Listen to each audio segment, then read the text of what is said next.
5. 석방된 죄수들. 1.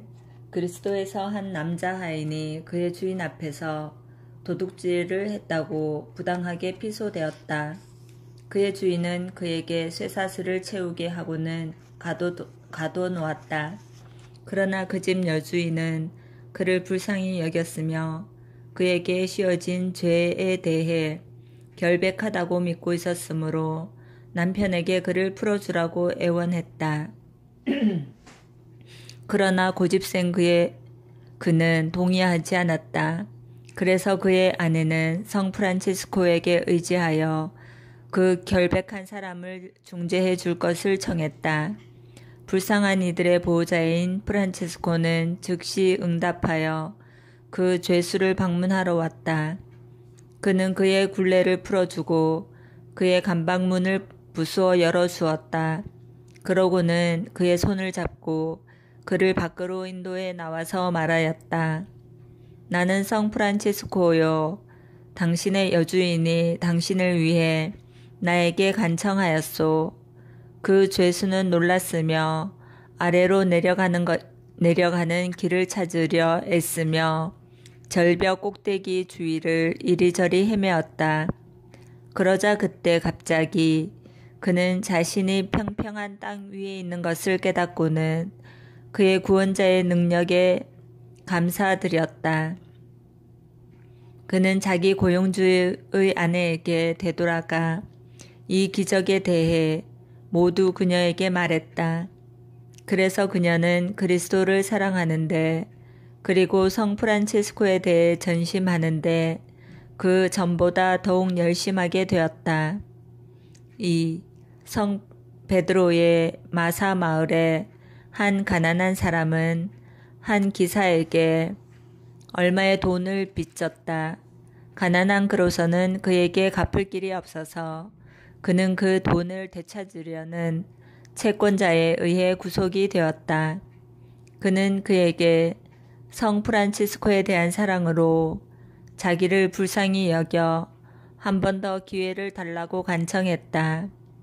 그러나 그 귀족은 오만하게 그의 간청을 경멸하며 성인과 그의 사랑을 마치 아무런 가치도 없다는 듯이 가벼이 넘겼다. 나는 성 프란치스코도 그 누구도 당신에게 도움이 되지 못할 곳에 당신을 가두겠소 하고 그는 외쳤다.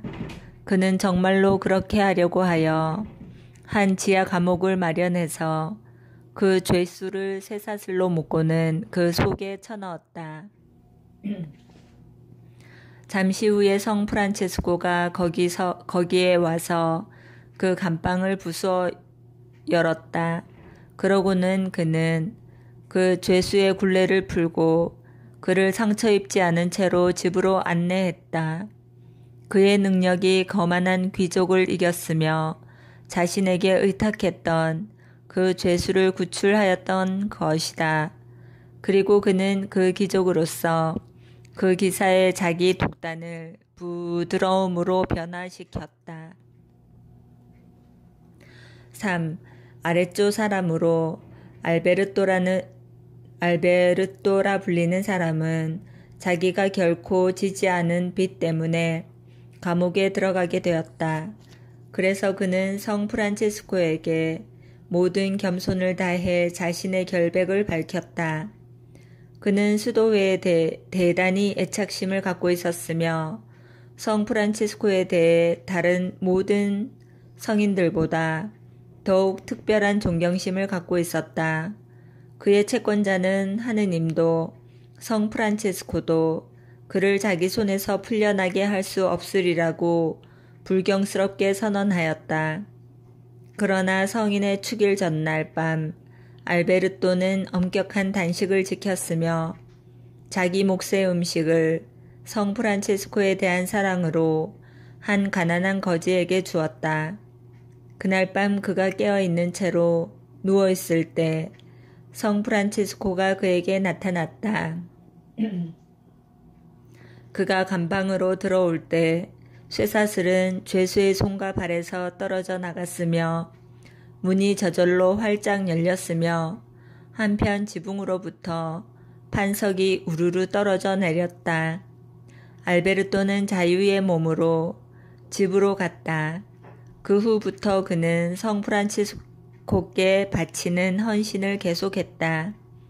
그의 축일 전날 밤에는 단식을 했으며 또한 해마다 그를 기념하여 초 한 자루를 바쳤으며 그리고 해마다 점점 커가는 자기의 헌신의 표시로 그것 외에 한 온스씩을 더 보태었다. 4. 그레고리오 9세가 교황이었던 당시 알리페 출신으로 베드로라는 사람이 이단으로 피소되어 로마에 있는 감옥에 갇혔다. 거기서 교황은 그를 티볼리 주교에게 넘겨주며 잘 지키라고 하였다. 주교는 그를 놓칠 경우 자기의 교구를 잃게 되기 때문에 그를 쇠사슬로 묶어 도망칠 길이 없는 어두운 지하 감옥에 쳐넣었다.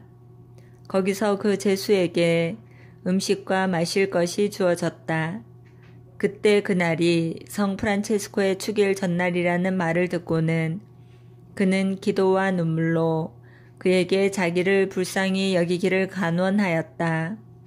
이제 그는 자기의 신앙을 정화하였으며 모든 이단을 포기하고 그리스도의 가장 충실한 종들 중에 한 사람인 성 프란치스코에게 신심을 바치는 위탁자가 되었다. 그 결과 성 프란치스코의 공로로 하느님께서 들어주시기에 합당하다는 것이 드러났다. 축제일 저녁 황혼 때쯤에 성 프란치스코는 그를 불쌍히 여겨 그 감옥 안으로 들어왔다. 그는 그의 이름을 부르며 그에게 일어서라고 말했다. 베드로는 놀라서 누구인가 하고 물었다. 그는 그가 성 프란치스코라는 말을 들었다. 그때 거기서 성인의 현존의 힘에 의해 그는 자기 발의 쇠사슬이 부서지는 것을 보았다. 동시에 그 감방의 돌벽에서 빗장쇠가 몇 개 떨어졌다. 그래서 벽이 열리고 도망칠 수 있는 자유로운 길이 열렸다. 그는 자유로워졌으나 너무도 압도된 나머지 도망을 칠 수가 없었다.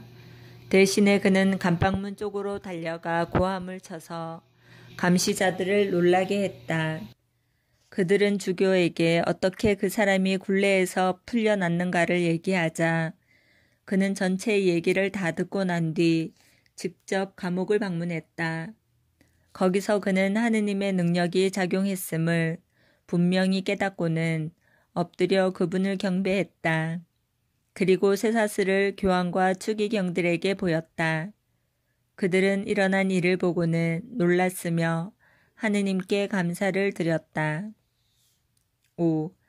산 제미냐노 성 출신 구이돌로또는 한 사람을 독살했다는 것과 그 아들과 그 나머지 가족들을 같은 방법으로 죽일 음모를 꾸몄다는 죄목으로 잘못 고소당했다.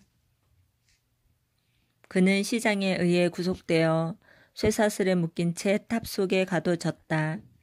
그러나 그는 하느님을 신뢰하며 자기의 명분을 후견인인 성 프란치스코에게 위탁하며 자기의 결백을 증거해 주는 일을 맡겼다. 시장이 죄수를 어떻게 고문해서 죄를 고백하게 할까, 또 어떻게 그를 죽게 할까 등을 생각하느라 바쁜 동안 성 프란치스코는 구이돌로또가 고문당하기로 되어 있는 그 전날 밤에 그를 찾아왔다. 그 죄수는 밤새도록 밝은 빛에 둘러싸인 채 지냈다.